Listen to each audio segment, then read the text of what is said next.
What are the major limitations and benefits of a hybrid S&T conference in the COVID era for you? What made the event extraordinary today and really stood out to me was the fact that we could tap into all these different voices.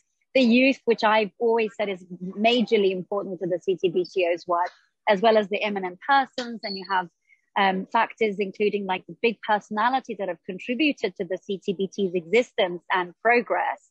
And so in terms of access, that made it extraordinary. What I felt was missing was the energy, which is what I love, which is what makes me passionate about hosting and moderating events. What would you suggest to the citizen journalists who are covering the S&T?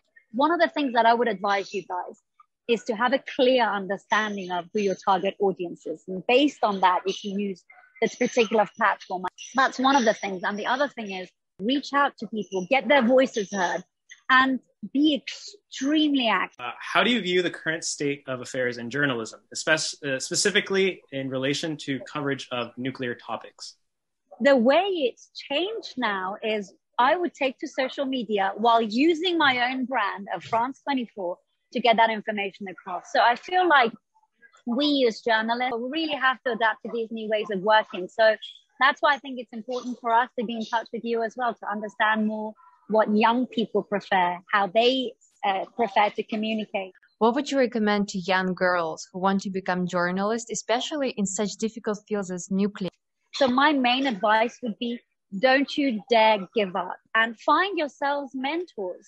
See out that there are thousands, if not millions of incredible women who can help you, who can direct you, who can take you to the right direction. Something that I was involved in very briefly, working with young women journalists in Afghanistan, and it taught me many lessons too. So find yourselves a mentor and never, ever give up.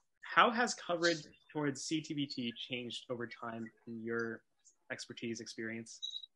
And would you say the decision by Cuba and Comoros bodes well for more attention towards the test ban treaty? Absolutely. The more countries that join, that sign to and ratify the treaty, the more of a positive message that they're sending to the international community. And the other element is, I feel like the way the CTBT functions itself, the CTBTO functions, has changed dramatically since I first started hosting and moderating the events. What I've loved about the organization is that it is extremely savvy.